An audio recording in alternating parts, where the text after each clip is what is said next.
চলে যাব এখান থেকে, কেউ থাকবে না। যিনি থাকার উনিই যখন থাকেন নাই, কারো কাছে মালাকুল মউত অনুমতি নিয়ে আসে নাই, আসবে না।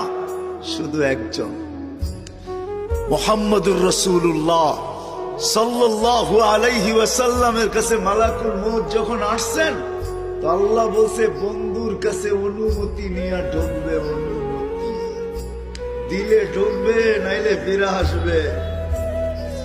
বন্ধু আমার, খবর তার অনুমতি ছাড়া যায় গর্জায় ঢুকা যাবে না। আমাদের কারো কাছে অনুমতি নিয়ে আসবে না, ওনার কাছে অনুমতি নিয়ে গেছেন। তারপরও বলছে শোনো, ঢুকার অনুমতি দিলেই কিন্তু হাত রাইখা দিবা না, আবার অনুমতি নিবা, রাখবা কি রাখবা না। বন্ধু যদি হ্যাঁ বলে তো রাইখো, যদি না বলে তো চলে আইসো। না বন্ধু আমার, কার বন্ধু?